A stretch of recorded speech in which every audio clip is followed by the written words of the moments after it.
Ya, sebelum kami lanjutkan editorial view bersama Revolusi Riza, Wakil Pemimpin Redaksi CNN Indonesia, dan Arief Zulkifli, Direktur Utama Tempo, kita ikuti dulu informasi pengantar berikut ini. Reshuffle Kabinet yang terjadi pada Rabu lalu menjadi momentum Presiden Joko Widodo mengakomodasi kepentingan partai politik pendukungnya untuk masuk ke dalam pemerintahan. Hal tersebut diafirmasi oleh Sekretaris Jenderal Partai Bulan Bintang, Afrian Syahnur, dalam wawancara dengan news anchor CNN Indonesia Renhat Sirait di program Newscast pada 15 Juni lalu. Berikut cuplikannya. Reshuffle ini mungkin ya salah satunya mengakomodir kekuatan dari Partai Bulan Bintang. Nah, jadi ini yang kita lihat dengan menempatkan saya yang mewakili PBB untuk duduk sebagai wakil menteri yang diperintahkan Presiden untuk membantu Menteri Ketenagakerjaan. Terlepas mungkin Pak Jokowi juga melihat bahwa PBB punya peran ya kan terhadap dukungan yang kita berikan sampai saat ini ya kan. Bagaimana PBB menyikapi beliau ya kan, tetap kita juga sebagai partai pendukung memberikan input-input yang baik kepada Bapak Presiden begitu. Oke, jadi ada kebutuhan memang di posisi kursi Wamenaker, tapi di sisi lain Anda juga tidak menampik bahwa ini juga untuk mengakomodir kebutuhan politik. Betul. Oke. Betul Pak Renhat. Oke. Iya, saya langsung minta tanggapan dari Mas Azul terlebih dahulu soal mengakomodasi kepentingan politik. Ya, saya kira begini, Indonesia ini kan menganut sistem presidensial ya. Presidensial itu artinya presiden punya wewenang penuh untuk menentukan siapa kabinetnya. Makanya disebut menteri itu disebut pembantu presiden. Tapi dalam prakteknya memang kita nggak bisa sepenuhnya bersetia pada sistem presidensial. Jadi ada unsur-unsur parlementernya juga yang itu presiden menimbang kekuatan-kekuatan politik di parlemen, di DPR untuk masuk ke dalam kabinetnya agar kebijakan-kebijakannya tidak diganggu di dalam di legislatif gitu ya, di parlemen. Nah, itulah yang terjadi kemudian terjadi tarik menarik negosiasi dalam pembentukan kabinet. Dan ini sudah bukan cuma terjadi sekarang, tapi juga dulu ketika masih di eranya SBY juga sama, di eranya Megawati juga sama gitu. Gus Dur juga sama juga. Jadi itu tidak bisa dihindari. Nah, reshuffle yang terakhir tentu saja seperti tadi sudah diakui oleh politisi PBB, saya kira juga secara terang benderang menunjukkan bahwa urusannya adalah urusan politik akomodasi kan, memperkuat posisi politik pemerintah di DPR. Sekarang dengan masuknya PAN itu kalau nggak salah posisinya udah 81% gitu. Kursi DPR itu dikuasai atau diduduki oleh partai koalisi gitu, sehingga nggak ada kebijakan-kebijakan yang bisa dipatahkan. Yang ada di luar itu kan sekarang tinggal PS dan Partai Demokrat begitu. Kita tahu berbagai kebijakan pemerintah selama ini mulut, apapun itu dikritik, betapapun itu melahirkan demonstrasi publik, tetap aja jalan gitu ya. Dari mulai pelemahan pelemahan KPK lewat revisi undang-undangnya, lalu omnibus law, lalu macam-macam sampai yang terakhir saya kira yang akan segera diketuk adalah revisi HP gitu. Jadi semua berdasarkan maunya pemerintah atau maunya partai koalisi. Nah, dia maunya seperti itu. Nah, tadi yang saya katakan tadi, tujuannya apa? Tujuannya agar kebijakan bisa berlangsung dan diteruskan oleh pemerintahan berikutnya. Dan karena itu pemerintah mengambil posisi yang cukup signifikan lewat reshuffle untuk memperkuat posisinya. Bukan sekedar untuk menjaga posisi dia sampai 2024, tapi juga pasca 2024. Itu juga dihitung begitu. Nah, ini yang sekali lagi memang membuat publik ya, tadi saya sudah katakan, menjadi penonton memang. Jadi penonton. Kita tuh nggak punya apa-apa loh. Kita sebagai publik ya, kita nggap punya apa. Kita barangkali orang media masih bisa teriak gitu ya, tapi orang-orang di kampung, di mana-mana itu nggak punya saluran apa yang bisa dia pakai gitu untuk menyuarakan pandangannya gitu terhadap satu isu tertentu yang coba diadres oleh reshuffle gitu. Misalnya kalau saya bilang, apakah kita yakin harga minyak goreng akan lebih baik setelah reshuffle? saya kira kok ya enggak jawabannya ya. Kita nggak tahu apa yang bisa dilakukan oleh menteri yang baru misalnya begitu. Apalagi misalnya reformasi agraria, penghormatan terhadap hak-hak adat, hak-hak tanah ulayat gitu yang kaitannya dengan kementerian yang juga diganti, yaitu Kementerian Kementerian Agraria, ATR, ya? yang enggak juga gitu. Jadi sebetulnya ini enggak ada urusan sama publik nih urusannya. Ini murni urusan elit, murni urusan bagaimana mempertahankan power holding. Jadi bagaimana mempertahankan kekuasaan. Itu Eva. Oke, Mas Revo, Anda sepakat dengan itu? Ini semua memang murni urusan elit. Karena kalau kita lihat dari reshuffle kemarin itu showcase-nya justru ketika para pimpinan partai politik itu berjalan beriringan dengan Presiden Jokowi ya Mbak Eva. Kalau reshuffle-nya sendiri kan kita bisa melihat ya itu sebagai politik akomodasi. Yang berbeda dalam proses reshuffle kemarin itu justru ketika para pimpinan partai politik hadir di istana, kemudian makan bareng dengan Presiden Jokowi, dan setelah itu ada jalan beriringan itu yang kita tangkap yang tadi kita lihat bersama videonya gitu. Kalau reshuffle sebelumnya kan tidak pernah ada pimpinan partai politik diundang, datang kemudian tunjukkan kepada publik seperti yang kemarin ini. Jadi saya pikir memang showcase-nya justru ada di situ, pertunjukannya ada di situ. Presiden Jokowi seolah-olah ingin menunjukkan bahwa koalisinya semakin kuat, posisinya semakin dukungan dari partai politik semakin kuat, yang tadi disampaikan oleh Mas Azul bahwa sudah 80% lebih suara di parlemen itu ada di barisannya Presiden Jokowi gitu. Taktis hanya tinggal Partai Demokrat dan PKS yang tidak berada dalam satu koalisi pemerintahan sekarang. Jadi artinya kalau misalkan kemarin reshuffle ini ya memang benar-benar sebagai sebuah politik akomodatif yang dilakukan oleh Presiden Jokowi untuk merangkul partai-partai politik yang menjadi pendukungnya gitu. Apakah memang ini nanti akan bisa membawa kebaikan publik? Ya, kita sih berharapnya begitu ya. Tapi kalau kita melihat bahwa tujuannya adalah sejak awal hanya politik sebagai mengakomodasi, kok rasa-rasanya kepentingan publik artinya bukan menjadi tujuan yang utama. Nah, tadi kita lihat ya apakah dalam waktu dekat misalnya harga minyak goreng bisa menjadi lebih terkendali. Apakah nanti harga barang-barang seperti daging ayam, telur, dan cabai yang sekarang merangkak naik juga bisa dikendalikan. Nah ini kan nanti kita lihat bersama gitu ya. Yang jelas sekarang kan semua harga-harga sedang naik, merangkak naik, dan lagi-lagi artinya kan ini tentu ini kan sebenarnya tanggung jawabnya ada di menteri yang baru gitu ya. Nanti kita lihat ya Mbak Eva apakah memang benar bisa terselesaikan atau justru memang ini hanya sebagai akomodatif. Tapi yang jelas memang tampak dengan sangat terang benderang ini sebuah politik akomodatif. Dan pertunjukan utamanya justru ketika para pimpinan partai politik itu hadir di saat sebelum reshuffle, kemudian ada jalan bersama yang tadi kita saksikan bersama. Itu sudah sebagai sebuah penanda yang cukup terang benderang ya, Mbak Eva ya. Oke, kalau kemudian ini memang reshuffle ini bukan untuk kepentingan publik, tapi tentunya untuk kepentingan yang melakukan perombakan. Mas Azul tadi Anda mengatakan ini untuk menjaga kepentingan, bahkan tidak hanya sekedar sampai 2024, tapi kemudian selanjutnya. Kepentingan apa? Media memotretnya bagaimana? Ya, saya kira kan sudah terlalu jelas lah ya, misalnya ibu kota negara misalnya gitu kan, itu kan nggak mungkin bisa selesai dalam periode 2024 saja, pasti setelahnya kan itu kan mesti dijagain, kira-kira begitulah. Jagainya apa? Jagainnya secara politik lewat DPR. Tapi kan 2024 nanti pertanyaan menjadi lain. Oh iya memang, tapi harus dijahit dari sekarang, kira-kira gitu kan. Nah, gitu. Apalagi misalnya misalnya undang-undang minerba atau omnibus law gitu, itu kan mesti dijagain supaya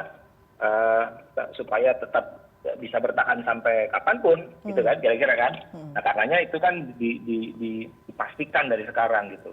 Sampai 2024 saya kira masih akan ada beberapa kebijakan yang akan diambil pemerintah untuk itu. Oke. Untuk menjaga itu semua gitu. Oke. Oke, bagaimana kemudian dengan kepentingan Pilpres misalnya tadi kita tahu bahwa partai-partai politik punya tiketnya ada yang sepertiga, ada yang setengah begitu. Pak Jokowi tidak punya partai politik sama sekali, tidak punya tiket mungkin bisa diterjemahkan seperti itu. Nah, Mas Azul, apakah Tempo juga memandang ini juga ada kepentingan itu?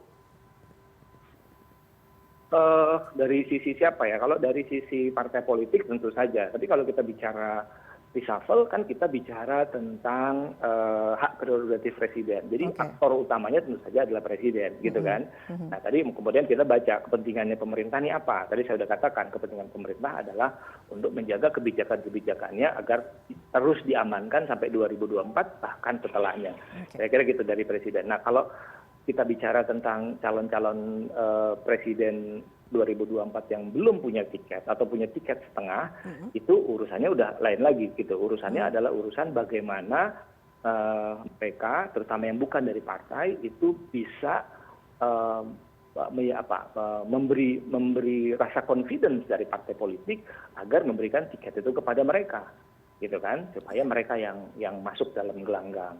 Nah, caranya apa? Caranya tentu saja dengan meningkatkan terus elektabilitas, popularitas, dan hal-hal yang sifatnya statistik tadi gitu. Jadi itu yang mereka jagain terus gitu.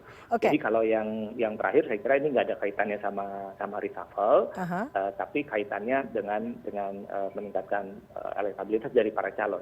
Nah, adapun partai-partai yang kalau yang dimaksud adalah partai-partai, tentu saja yang mereka harapkan adalah mereka bisa memanfaatkan posisi di dalam kabinet untuk kepentingan-kepentingan politik jangka pendek. Misalnya mendapatkan efek elektoral gitu ya. Kita tahu bahwa posisi di dalam kementerian itu punya kaitan dengan perolehan suara gitu. Menterinya atau menteri yang dari partai tertentu pasti akan terekspos lebih banyak di media kalau dia sebagai menteri misalnya gitu. Dan tentu itu lebih baik kalau dibandingkan kalau dia tidak sebagai menteri. Nah, hal-hal seperti itu. Belum lagi saya kira sesuatu yang sudah ramai dibicarakan adalah penguasaan terhadap sumber daya yang ada di tiap kementerian, kira-kira begitu. Nah, hal-hal seperti itu kan menguntungkan gitu. Jadi ada take and give di dalam sini. Oke, bagaimana kemudian dengan kepentingan Presiden Jokowi misalnya untuk Pilpres 2024? Apakah kemudian reshuffle ini juga ada kaitannya begitu? Ya, saya kira kan kalau Jokowi kan tidak bisa lagi menjadi presiden ya setelah 2024, kecuali kalau kita masih meyakini upaya untuk memperpanjang masa jabatan atau mengundur pemilu itu masih valid begitu. Tapi kalau kita asumsikan itu tidak ada lagi, maka urusannya apa? Urusannya bukan Jokowi terpilih lagi, tapi bagaimana presiden yang akan dipilih pada 2024 atau yang masuk ke gelanggang atau yang akan menang dalam 2024 itu punya komitmen terhadap pemerintahan yang lama. Gitu. Saya kira itu sangat wajar ya, upaya untuk memaintain pengaruh, memaintain dukungan politik itu sangat penting gitu. Jadi kita saya kira sebagai warga negara kita tidak ingin satu pemerintahan itu muncul dengan meluluh lantakkan kebijakan-kebijakan dari yang lama. Pemerintahan sebelumnya. Itu kita kan juga nggak mau gitu kan. Pemerintahan yang baru itu harus lebih baik, memperbaiki, tapi dia nggak menghancurkan babat alas begitu. Kita punya sejarah yang buruk lah dalam hal itu ya. Tahun 65 kita pernah perubahan politik itu menghancurkan yang lama, lalu kemudian reformasi 98 itu sama extent ya juga punya gejala yang sama gitu, yaitu yang lama itu dihabisin. Nah, kita belajar untuk lebih dewasa gitu dalam berdemokrasi sehingga itu diharapkan tidak terjadi. Tapi sekali lagi itu nggak boleh dilakukan dengan mengabaikan kepentingan masyarakat umum gitu, masyarakat luas gitu. Negosiasi politik, message saya adalah negosiasi politik itu wajar dan bisa boleh-boleh saja, tapi ada satu yang lebih hakiki gitu, yaitu masyarakat yang jadi tuan buat kita semua gitu. Oke, Mas Revo, tadi Anda sempat mengatakan bahwa reshuffle kabinet ini politik akomodir, politik akomodasi, politik kompromi. Nah, bagaimana kemudian media memotret tarik-menarik yang terjadi? Karena kita tahu sebetulnya reshuffle kabinet ini sudah digaungkan mungkin kurang lebih setahun yang lalu begitu, tapi akhirnya baru terjadi pada Rabu kemarin. Nah, bagaimana sejauh ini potret tarik-menarik yang terjadi sampai akhirnya reshuffle benar-benar terjadi pada Rabu kemarin? Iya, kalau isu yang kita dengarkan sebenarnya ketika kemarin mau reshuffle ada beberapa kursi menteri yang akan diganti gitu. Itu kan keriuhan-keriuhan itu kita dengar, dan bagaimana kemudian partai-partai politik misalnya berusaha menjaga agar kursi yang dimiliki di kabinet itu tidak terkurangi, gitu kan Mbak Eva ya, atau kadernya yang ada di kabinet itu tidak diganti. Dan itu kan santer kita dengar dalam di belakang layar yang muncul gitu. Walaupun semuanya tentu ketika kita cari konfirmasinya juga lumayan sulit gitu ya untuk kita tampilkan. Tapi behind the story-nya yang kita dengar banyak yang seperti itu. Dan ketika akhirnya reshuffle itu hanya 2 posisi menteri dari sekian nama menteri yang disebut-sebut pada awalnya.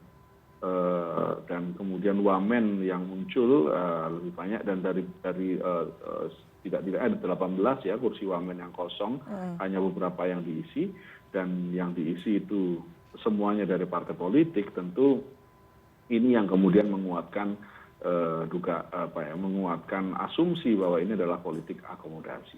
Ditambah lagi yang tadi ya ada showcase dari partai ketua-ketua partai politik yang hadir di istana pada hari H tersebut, gitu. Itu juga menjadi salah satu indikasi. Dan tentu kalau kita melihat ya Mbak Eva, Presiden Jokowi tentu masih ingin dalam masa jabatannya ini kan masih 2 tahun lebih gitu ya, masih ada 2 tahun 4 bulan lah sebelum akhirnya suksesi terjadi di Oktober 2024. Nah, selama 2 tahun ini kan itu presiden ini punya banyak kepentingan. Pertama, program-program yang ia canangkan itu bisa berjalan dengan baik, janji-janji politiknya itu berjalan dengan bisa terpenuhi kepada masyarakat. Yang kedua, yang tadi disampaikan Mas Azul, program-programnya ada beberapa hal yang tidak akan selesai di tahun 2024 ketika berakhir masa jabatannya ini. Yang paling terlihat itu kan misalnya tentang proyek IKN gitu ya. Ini kan tentu harus dipastikan bahwa proyek IKN itu tetap akan berjalan walaupun kursi kepemimpinan nasional itu berganti. Jangan sampai misalnya menjadi seperti proyek sport center di Hambalang misalnya. Ini kan yang salah satu juga yang tadi disampaikan Mas Azul, bahwa biasanya ketika kursi pemerintahan itu berganti, maka yang lama itu benar-benar akan ditinggalkan, itu tidak diteruskan.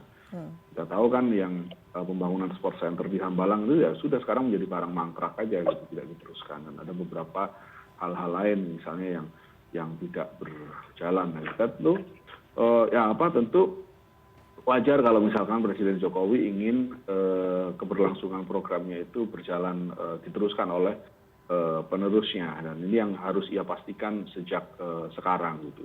Dan ada satu hal lain, misalnya saya kok mohon maaf tidak mempercayai kalau misalkan termasuk yang skeptis gitu ya, kalau misalkan Presiden Jokowi membiarkan begitu saja putranya misalnya yang berkancah di politik itu tidak ia dukung gitu. Pasti juga sebagai orang tua Presiden tentu ingin putra dan menantunya yang sekarang berkancah di politik juga ada punya keberlangsungan gitu. Nah, kalau kita melihat seperti ini artinya besar kemungkinan di 2024 walaupun Presiden Jokowi itu akan lengser, walaupun tidak memiliki tidak menguasai partai politik, tapi dengan semua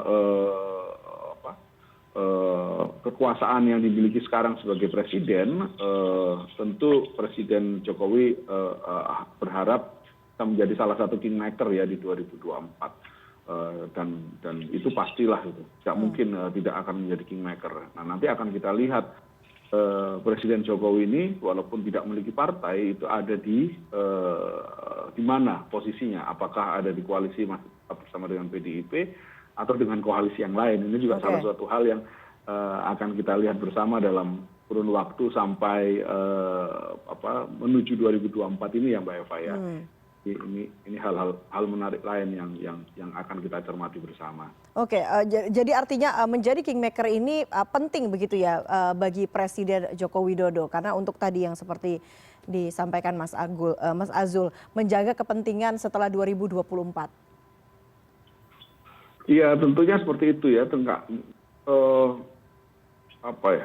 Tidak hanya presiden yang sekarang rugi kalau misalkan IKN tidak berjalan gitu. Selama nanti sampai 2024 tentu anggaran yang dikeluarkan untuk IKN misalnya itu kan pasti sudah keluar lah ya gitu. Apalagi janjinya di awal 2024 pemerintahan sudah mulai berpindah sebagian ke sana. Dan kemudian di Agustus 2024 rencananya kita akan melaksanakan upacara kemerdekaan di Nusantara gitu. Nah ini kan artinya semua proses sekarang sudah berlangsung. Pembangunan infrastruktur sudah mulai dikebut. Okay. Jalan tol menuju ke sana juga sudah mulai digarap ya Mbak Eva. Nah tentu kan itu hanya satu dari sekian misalnya undang-undang minerba atau proyek-proyek lain lah gitu yang apakah itu kereta cepat misalnya atau misalnya nanti juga punya harapan membangun kereta cepat. Kalau sekarang Jakarta Bandung juga ada keinginan untuk Jakarta Surabaya misalnya. Semua proyek-proyek infrastruktur atau tol Sumatera misalnya itu kan juga proses yang berkepanjangan yang secara pelaksanaan harus dikawal tetap dilanjutkan gitu. Okay. Itu baru kalau kita misalkan bicara tentang infrastruktur. Tapi kalau misalkan kita bicara tentang dinasti misalnya tentu juga hal lain gitu yang harus kita cermati. Apakah nanti misalnya Gibran hanya berkutat di Solo? Kok rasa-rasanya tidak ya? Pasti juga Gibran memiliki atau Bobi juga pasti memiliki cita-cita yang lebih tinggi gitu kan. Dan siapa, apakah orang tuanya tidak ikut campur di situ? Kok rasa-rasanya saya tidak percaya ya, walaupun seberapa jauh campur tangannya, nah ini yang tentu masih debatable gitu ya. Tapi saya meyakini sebagai seorang kingmaker, sebagai seorang presiden sekarang, Pak Jokowi pasti ingin berperan lebih gitu sebagai kingmaker di 2024. Oke, kita akan lihat bagaimana kemudian nanti peran Pak Jokowi sebagai kingmaker 2024. Nah, menutup editorial view kali ini, Mas Azul, tadi memang mungkin saya menangkap ada rasa skeptis gitu ya terhadap reshuffle atau perombakan kabinet yang dilakukan pada pekan ini. Tapi bagaimana kemudian kita bisa melihat apakah perombakan kabinet ini nantinya akan memperkuat kabinet dan memperkuat kinerja? Anda melihatnya bagaimana?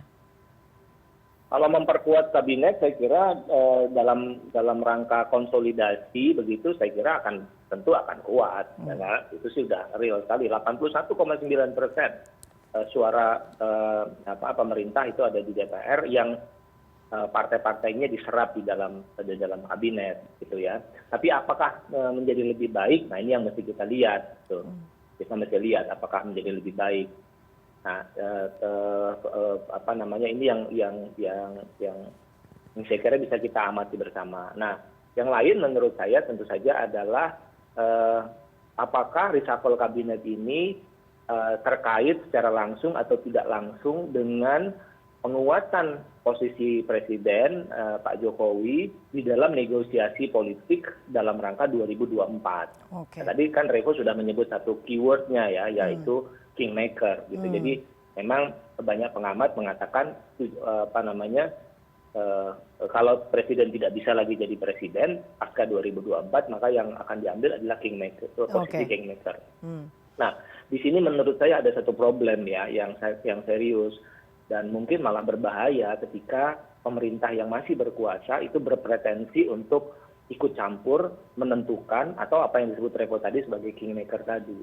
Harus disadari bahwa pemerintah itu mengemban satu amanat ketika dia menjalankan pemerintahannya, yaitu menjalankan pemilu yang berikutnya yang akan mencari pengganti dia itu dengan jujur, adil, umum, langsung, luber tadi gitu. Jadi dia punya kewajiban untuk memastikan proses itu berjalan. Nah, kalau pemerintah punya pretensi untuk menjadi kingmaker, apapun motifnya, betapapun barangkali kita bisa katakan motifnya itu baik, maka pasti akan ada bias dalam proses itu, begitu. Nah, disinilah menurut saya sekali lagi kenegarawanan pemerintah, kenegarawanan presiden itu diuji dalam proses ini. Apakah dia bisa mengemban mandat ini semua, yaitu menjalankan pemerintahan yang bagus, bersih, transparan, mencapai janji-janji kampanyenya, tapi pada saat yang sama juga menyiapkan satu mekanisme pemilu yang jujur adil untuk memilih calon yang dikehendaki oleh publik secara fair, meskipun barangkali atau boleh jadi itu tidak sesuai dengan kemauannya dia. Gitu. Nah di sini menurut saya titik kritisnya gitu, dan bisa nggak dia mengemban itu semua gitu. Nah saya kira kenegarawanan presiden diuji dalam kasus ini. Oke, kita akan lihat bagaimana kemudian jawaban dari pertanyaannya Mas Azul terakhir tadi. Kita lihat bagaimana kemudian Presiden Joko Widodo dan juga kabinetnya membuktikan kenegarawanannya. Mas Revo dan juga Mas Azul, terima kasih atas pandangannya di Editorial View pada malam hari ini. Selamat malam dan salam sehat selalu. Selamat malam. Selamat malam, terima kasih. Terima kasih. CNN Indonesia Newscast segera kembali.